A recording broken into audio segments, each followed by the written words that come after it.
Hello friends, welcome back to my YouTube channel Prime Mindset. Today we are going to start Haryana GK. Haryana GK के अंदर हम start करेंगे हरियाणा के प्रसिद्ध स्थल। और चलते हैं हमारे साथ हरियाणा के प्रसिद्ध जो स्थल है उनको देखेंगे। सबसे पहले हमारे पास आ जाएगा सूरजकुंड। ठीक है ना, सूरजकुंड का आपके पास मेला भी लगता है। ठीक है, किस महीने में लगता है? फरवरी महीने में लगता है। ठीक है, तो सूरजकुंड मेला है या सूरजकुंड जो स्थान हो जाएगा वो आपके पास कहाँ पे हो जाएगा? फरीदाबाद के अंदर हो जाएगा। ठीक है ना, सूरजकुंड कहाँ पे हो जाएगा? फरीदाबाद के अंदर हो जाएगा। इसका निर्माण तोमर वंश के राजा सूरजपाल ने करवाया था। यह 10वीं शताब्दी का एक प्राचीन जलाशय भी है। ठीक है, जलाशय का मतलब क्या हो जाएगा? वाटर रिजर्वर हो जाएगा, जिसके अंदर पानी भरता है वो आपके पास क्या हो जाएगा? उसे आप क्या कहते हो? जलाशय। ठीक है ना, सूरज कुंड जो आपके पास है ये क्या है? एक प्रकार का जलाशय टाइप है। ठीक है ना, तो ये कहां पे हो जाएगा? आपके पास फरीदाबाद के अंदर। यहाँ हर साल फरवरी महीने में सुप्रसिद्ध सूरज कुंड अंतरराष्ट्रीय शिल्प मेला आयोजित किया जाता है। ठीक है, दूसरा हमारे पास पर्यटन स्थल क्या हो जाएगा आपके पास? सुल्तानपुर पक्षी विहार। सुल्तानपुर पक्षी विहार कहां पे रहने वाला है? आपका गुड़गांव में रहने वाला है। ठीक है ना, इसे 1991 में राष्ट्रीय उद्यान उद्यान घोषित किया गया था, नेशनल पार्क। इसके साथ भाई देखो, मैं आपको दोनों तीनों चीजें बता देता हूँ। सुल्तानपुर जो आपके पास पक्षी विहार है इसको जैसे नेशनल पार्क घोषित किया गया। ठीक है ना, ये वन्य जीव अभ्यारण्य भी रहने वाला है सुल्तानपुर आपके पास। उसके साथ जो आपके पास वेटलैंड हो जाएंगी, तो वेटलैंड भी आपके पास दो हैं। एक तो आपके पास सुल्तानपुर हो जाएगा और दूसरा आपके पास वेटलैंड कितनी है आपके पास? हरियाणा में दो वेटलैंड हो जाएंगी। एक तो आपके पास सुल्तानपुर, ठीक है ना, वेटलैंड हो जाएगी। और दूसरी आपके पास कौन सी हो जाएगी? भिंडावास। भिंडावास कहां पे हो जाएगा आपका? झज्जर में हो जाएगा भिंडावास। ये आपके पास कहां पे रहने वाला है? ये झज्जर में रहने वाला है। ठीक है ना, तो यह पक्षी विहार साइबेरियन सारस जैसे प्रवासी पक्षियों के लिए, प्रवासी मतलब क्या होता है? जो विदेश से आते हैं, ठीक है ना, दूसरे देश से आते हैं, उनको प्रवासी पक्षियों के लिए बेहद प्रसिद्ध है। इसे पीटर जैक्सन के प्रयासों से प्रसिद्धि मिली है। ठीक है ना, आगे मैं बात करूं, अगले आपके पास स्थल क्या हो जाएंगे? पर्यटन स्थल क्या हो जाएंगे आपके पास? मोरनी हिल्स। मोरनी हिल्स आपके पास कहां पे रहने वाली है? हमने पढ़ा मोरनी हिल्स से आपके पास एक क्या है, नदी भी निकलती है। ठीक है ना, तो कमेंट के अंदर जरूर बताना कि मोरनी हिल से कौन सी नदी निकलती है। ठीक है ना, तो मोरनी हिल्स है वो आपके पास कहां पे हो जाएगी? पिंजौर में हो जाएगी। पिंजौर में कहां पे? पिंजौर कहां पे? आपके पास पंचकुला के अंदर। यह हरियाणा का एकमात्र हिल स्टेशन है जो शिवालिक की पहाड़ियों का हिस्सा है। इसके इसकी जो सबसे ऊंची जो चोटी है वो करहो की चोटी हो जाएगी। इस चोटी की आपके पास ऊंचाई है वो 1467, या कुछ जगह पर इसकी लंबाई है, जो ऊंचाई है उसको 1514 मीटर भी माना जाता है। तो अगला आपके पास जो पर्यटन स्थल हो जाएगा वो आपके पास क्या हो जाएगा? ब्रह्म सरोवर हो जाएगा।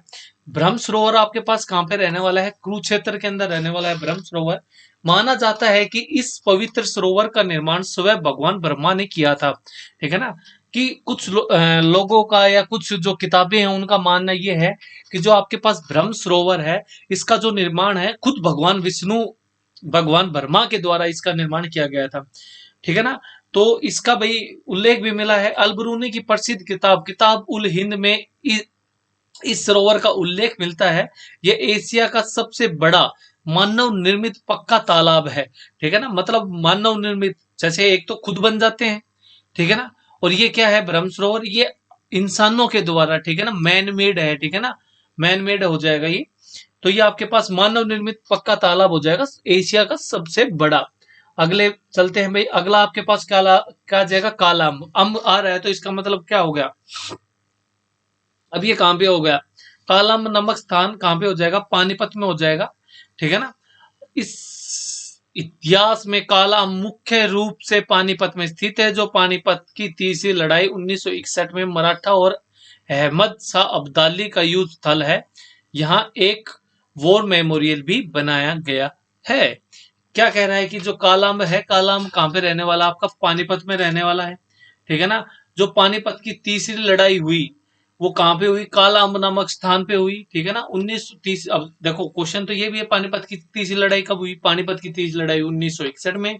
किस किस के बीच में हुई पानीपत की तीसरी लड़ाई? तो पानीपत की तीसरी लड़ाई आपके मराठा और अहमद शाह अब्दाली के बीच में लड़ी गई। ठीक है ना, जहां पे ये लड़ाई लड़ी गई थी वहां पे एक वॉर मेमोरियल भी बनाया गया है। अगला हमारे पास हो जाएगा शेख चिल्ली का मकबरा। जो शेख चिल्ली का मकबरा है वो आपका कुरुक्षेत्र में रहने वाला है, ठीक है ना। जो शेख चिल्ली का मकबरा है ये कुरुक्षेत्र के अंदर रहने वाला है, ठीक है ना। और कुरुक्षेत्र में भाई अब मैं आपको पूछ लूं, ठीक है ना, इसको ताजमहल भी कहा जाता है। हरियाणा का ताजमहल किसको कहा जाता है? शेख चिल्ली के मकबरे को, ठीक है ना। हरियाणा का ताजमहल क्या हो जाएगा? शेख चिल्ली का मकबरा, जो आपके पास कहां पर रहने वाला है? कुरुक्षेत्र के अंदर रहने वाला है, ठीक है ना। डिटेल्स जानेंगे तो यह मकबरा कुरुक्षेत्र के थानेसर में स्थित है। जो आपके पास शेख चिल्ली का मकबरा है ये कुरुक्षेत्र के कहां पर स्थित है? थानेसर में स्थित हो जाएगा। सूफी संत शेख चिल्ली मुगल सम्राट शाहजहां के बड़े बेटे द्वारा सिखों के आध्यात्मिक गुरु भी थे। कौन? आपके साथ सूफी संत शेख चिल्ली, ठीक है ना। इसे हरियाणा का ताजमहल भी कहा जाता है, जो मैं आपको पहले बता चुका हूं। अगला हमारे पास हो जाएगा बीरबल का छत्ता। तो बीरबल का छत्ता क्या हो जाएगा? ये महेंद्रगढ़ के अंदर स्थित रहने वाला है। जो बच्चा महेंद्रगढ़ से है उन्हें देख उसका देखा भी हो गया होगा बीरबल का छत्ता, ठीक है ना। ये महेंद्रगढ़ के अंदर नारनौल में स्थित हो जाएगा। इसे राय बाल मुकुंद दास का छत्ता भी कहा जाता है, ठीक है ना। इसका निर्माण हो जाएगा आपके पास, इसका निर्माण शाहजहां के शासनकाल के दौरान राय मुकुंद दास ने करवाया था। अकबर के समय में बीरबल यहाँ आते हैं और इसलिए इसका नाम बीरबल का छत्ता पड़ जाता है, ठीक है ना। अगला हमारे पास क्या हो जाएगा? चोर गुमन। चोर गुमन भी आपके पास कहां पे रहने वाला है? महेंद्रगढ़ के अंदर रहने वाला है, ठीक है ना। यह भी नारनौल महेंद्रगढ़ के अंदर स्थित रहने वाला है, ठीक है ना। महेंद्रगढ़ के अंदर ही नारनौल है तो नारनौल के अंदर ही स्थित रह हो जाएगा। इसका निर्माण जमाल खान नामक एक अफगान ने करवाया था। इसे नारनौल का साइन बोर्ड भी कहा जाता है क्योंकि यह दूर से दिखाई देता है। पुराने समय में यहाँ डाकू चोरी कर कर क्या कर जाते थे? छिप जाते थे, क्योंकि ये एस टाइप का है, ठीक है ना। इसलिए यहाँ पे चोर चोरी करके क्या कर जाते थे? छिप जाते थे। अगला हमारे पास हो जाएगा गुजरी महल। गुजरी महल को भी ताजमहल कहा जाता है, लेकिन ये ताजमहल किसके द्वारा कहा गया वो अलग है। हमने हरियाणा का ताजमहल पढ़ लिया, शेख चिल्ली का मकबरा हो जाएगा। लेकिन जो दिल्ली सल्तनत है, दिल्ली सल्तनत के अकॉर्डिंग जो दिल्ली सल्तनत का जो ताजमहल हो जाएगा हरियाणा के अंदर, वो कौन हो जाएगा? गुजरी महल, ठीक है ना। गुजरी महल कहाँ पे रहने वाला है? हिसार के अंदर। हमने हिसार डिस्ट्रिक्ट के अंदर पढ़ा था, ठीक है ना। किसके द्वारा बनाया गया? फिरोज शाह तुगलक के द्वारा बनाया गया। किसके लिए बनाया गया? अपनी प्रेमिका के लिए बनाया गया। अब हम पढ़ते हैं नीचे जो आपके पास डिटेल्स दी गई हैं। इसका निर्माण फिरोज शाह तुगलक ने 1354 से 56 के बीच में इसका निर्माण करवाया। और किसके लिए निर्माण करवाया? इसने इसका निर्माण अपनी पसंदीदा प्रेमिका गुजरी के लिए इसका निर्माण करवाया। जो इसकी प्रेमिका थी गुजरी थी, इसलिए इसको गुजरी महल के नाम से जाना जाता है। दिल्ली सल्तनत का जो ताजमहल है वो आपके पास गुजरी महल हो जाएगा। इस महल में स्तंभों पर 8 अभिलेख मिले हैं जो आने वाले पर्यटकों और भागवतों के बारे में जानकारी देते हैं। नेक्स्ट हमारे पास क्या हो जाएगा? पटौदी पैलेस। पटौदी पैलेस को कौन नहीं जानता भाई, ठीक है ना। पटौदी पैलेस आपके पास कहां हो जाएगा? गुड़गांव के अंदर हो जाएगा, ठीक है ना। गुड़गांव के अंदर आपके पास क्या हो जाएगा? पटौदी पैलेस हो जाएगा। इसे इब्राहिम कोठी के नाम से भी जाना जाता है, ठीक है। जो आपके पास पटौदी पैलेस है इसको इब्राहिम कोठी के नाम से जाना जाता है। इसका डिजाइन 1935 में नवाब इफ्तिखार अली खान पटौदी के द्वारा तैयार किया गया था। इसके जो वास्तुकार हो जाएंगे वो हेंज थे। वर्तमान में यह सैफ अली खान का पैतृक महल है, ठीक है ना। ठीक है ना, क्या हो जाएगा? सैफ अली खान का ये क्या हो जाएगा? पैतृक। पैतृक का मतलब होगा पिता का महल, ठीक है ना। तो ये सैफ अली खान का पैतृक क्या हो जाएगा? महल हो जाएगा। बात करें आगे, आगे हमारे पास आता है ताजेवाला और हथनीकुंड। ताजेवाला भाई पहले था, मैंने आपको अभी अभी मतलब कुछ समय पहले जो वीडियो डली है आपकी नहरों की, उसके अंदर मैंने बताया ताजेवाला था, उसका फिर उत्थान करके उसको हथनीकुंड से क्या कर दिया गया? बदल दिया गया। अब देखो हथनीकुंड भी बहुत फेमस है, ठीक है ना। हथनीकुंड किसके लिए फेमस है? मछुआरों के स्वर्ग, ठीक है ना। इसी के कारण देखो यमुनानगर का उपनाम भी पड़ा है, क्या? मछुआरों का स्वर्ग स्थान कहते हैं यमुनानगर को। और वो भी कहां पे है? अथनी कुंड के अंदर, ठीक है ना। अथनी कुंड बैराज को मछुआरों का स्वर्ग स्थान भी कहा जाता है, ठीक है ना। यहाँ पे पश्चिमी यमुना नहर और पूर्वी यमुना नहर निकलती हैं। इसके पुराने ताजेवाला हेडवर्कस की जगह ली है। जो इसका जो पुराना था ताजेवाला हेडवर्कस, उसकी जगह इसका नाम बदल के क्या कर दिया गया? अथनी कुंड बैराज कर दिया गया है। आगे हम चलते हैं, अगला हमारे पास हो जाएगा यादवेंद्र गार्डन। तो यादवेंद्र गार्डन आपके पास कहां पे हो जाएगा? ये पिंजौर के अंदर हो जाएगा। पिंजौर कहाँ पे? आपके पास पंचकुला में रहने वाला है। वास्तुकला की मैं बात करूं आपके पास, तो इसे उत्तर भारत का नंदन वन भी कहा जाता है।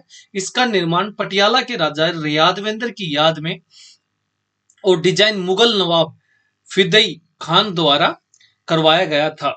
कब करवाया गया? 17वीं शताब्दी के अंदर डिजाइन करवाया गया। यहाँ हर साल प्रसिद्ध मैंग्रो मेला लगता है। मैंग्रो मेला का मतलब क्या होगा? आमों का मेला, ठीक है। मैंगो मेला को बोला गया है, मैंग्रो मेला लगता है, ठीक है ना।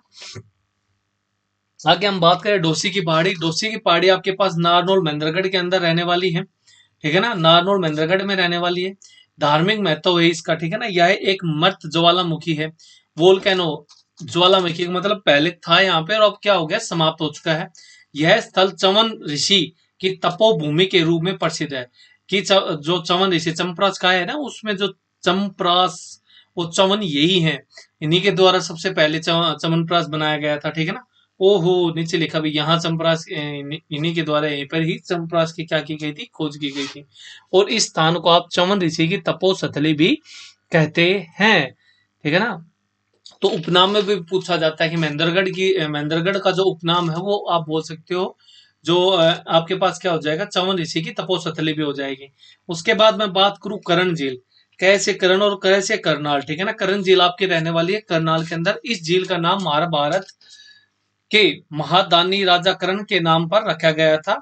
माना जाता है कि राजा करण यहाँ स्नान करके सोना दान किया करते थे। सोना का मतलब सोना, गोल्ड गोल्ड गोल्ड, ठीक है ना। गोल्ड दान किया करते थे यहाँ पे, इसलिए आपके पास क्या हो जाएगी अगला? करण झील। और करण झील कहाँ पे? करनाल के अंदर, ठीक है ना। उसके बाद कालका। कालका है, ये आपके पास हो जाएगा पंचकुला के अंदर, ठीक है ना। पंचकुला में हो जाएगा। यूनेस्को हेरिटेज साइट हो जाएगी आपकी कालका शिमला टाई ट्रेल रेलवे। एक यूनेस्को विश्व धरोहर स्थल है जिसकी शुरुआत कालका से ही होती है। यहाँ प्रसिद्ध काली माता का प्राचीन मंदिर भी है। कहाँ पे? कालका के अंदर। किसके लिए प्रसिद्ध है? काली माता का भी मंदिर है, ठीक है ना। उसके बाद कालका है यहाँ पे शिमला ट्राई ट्रेल रेलवे, ठीक है ना, जिसको आप कालका शिमला टॉय ट्रेन एक यूनेस्को विश्व धरोहर स्थल भी बनाया गया है किसको? कालका को। और यहाँ पे आपके पास प्राचीन काली माता का मंदिर भी है। तो ये यहाँ पे कालका कहाँ रहने वाला है? पंचकुला के अंदर। आगे मैं बात करूं आपके पास कोस मीनार, ठीक है ना। ये कोहांड के अंदर हो जाएगी और सबसे पुरानी कोस मीनार हो जाएगी आपके पास कोहांड, ठीक है ना। कोस मीनारें क्या होती थी कि जैसे किसी भी व्यक्ति को कहीं लंबी दूरी तय करनी है, उसको कहीं जाना है, दूर जाना है, ठीक है ना। और वो इतना लंबा सफर, भाई सीधी सी बात है, लगातार आप बाइक पे नहीं चल सकते, तो गाड़ी से ट्रेवल करते तो भी आपको बीच में स्टे करना पड़ता है। तो उस समय देखो, अभी तो इतनी टेक्नोलॉजी है, तब भी ये चीजें डेवलप नहीं हुई है।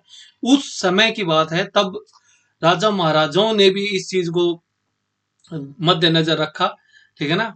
और कोस मीनारों का निर्माण कराया। कोस मीनार, एक जो कोस मीनार है और दूसरी कोस मीनार के बीच में क्या, जो एक कोस है वो लगभग 3 किलोमीटर के समथिंग होता है। ये कोस मीनारें बनाई गई ताकि हमें पता भी चल पोगे कि हम कितनी डिस्टेंस ट्रेवल कर चुके हैं, ठीक है ना। आप आराम भी कर सकते थे, मतलब साइड में आपके पास रुकने के भी स्थान बनाए गए थे।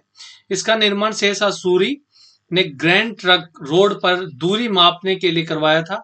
हर एक कोस मीनार 3 किलोमीटर पर एक मीनार बनाई जाती थी, जो संदेह वाहकों के रुकने का स्थान भी होती थी, ठीक है ना। मैंने आपको बताया भाई इतना दूर चल रहे हो तो रुकने की आवश्यकता पड़ेगी, ठीक है ना।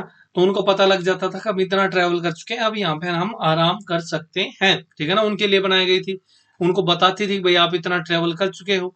तो भाई जो सबसे भाई जो पुरानी है वो आपके पास कोहांड के अंदर बची है, बाकी तो तहस नहस हो चुकी, ठीक है ना। अब आपके पास कोहांड के अंदर है, क्या हो जाएगी? कोच मीनार, ठीक है ना। फिर आपके पास आता है बीरबल का रंग महल, ठीक है ना, या बुढ़िया का रंग महल। ये आपके पास हो जाएगा यमुनानगर के अंदर, ठीक है। बीरबल का रंग महल या बुढ़िया का रंग महल आपके पास कहाँ पे हो जाएगा? यमुनानगर के अंदर हो जाएगा आपके पास, ठीक है। इतिहास क्या है? यह यमुनानगर के बुढ़िया गांव में स्थित है। यह 3 मंजिला इमारत शाहजहां के काल में बनाई गई थी। लोक कथाओं के अनुसार बीरबल यहाँ अक्सर आया करते थे, ठीक है ना। अब आपको पता चला इसको बीरबल का रंग महल या बुढ़िया का रंग महल क्यों कहते हैं। बीरबल का रंग महल तो इसलिए कहते हैं क्योंकि बीरबल यहाँ आया करते थे। किसके द्वारा बनाई गई? ये बनाई गई शाहजहां के द्वारा। और बुढ़िया का रंग महल किस लिए कहते हैं? क्योंकि बुढ़िया गांव के अंदर ये स्थित है, या बुढ़िया गांव के अंदर ये बना हुआ है, ये आपका रंग महल, इसलिए इसको बुढ़िया का रंग महल भी कहते हैं। बुढ़िया क्या है? अब यहाँ पे बुढ़िया का मतलब वो बुड्ढी वाली बुढ़िया नहीं है, ठीक है ना? जो आप लोकल लैंग्वेज में अपनी दादी को बुढ़िया कहते हो, वो बुढ़िया नहीं है, ये स्थान का नाम है, आपको पता चल गया होगा, ठीक है ना? इसीलिए हम एक नई तरीके से, आपने मेरे ख्याल से इस तरीके से आपने कोई भी किसी की भी वीडियो देखी होगी, आपने नहीं देखा होगा, फ्री, बिल्कुल फ्री ऑफ कॉस्ट आपके लिए चला रहे हैं हम यूट्यूब के ऊपर। तो जितना आपको अच्छा लगे भाई, मैं तो यही कहूंगा दोस्तों के पास शेयर जरूर करें, ठीक है ना? लाइक करना, सब्सक्राइब करना, वो तो आपके ऊपर डिपेंड है भाई। So many channels they are, तो आपको जहां अच्छा लगे उसको सब्सक्राइब करो, उसको लाइक करो। यदि आप वीडियो देख रहे हो अच्छी लगी तो अपने दोस्तों को रिकमेंड जरूर करें मेरे कहने से। अगला आपका क्या हो जाएगा? चामुंडा देवी मंदिर हो जाएगा। चामुंडा देवी मंदिर कहाँ पे हो जाएगा? आपके पास नारनौल के अंदर हो जाएगा। नारनौल में कहा? महेंद्रगढ़ के अंदर, ठीक है ना? राजा नूनकरण ने इस मंदिर का निर्माण करवाया था, ठीक है ना? जो नारनौल को बसाने वाले कौन है? राजा नूनकरण। तो राजा नूनकरण के द्वारा इस मंदिर का निर्माण करवाया गया।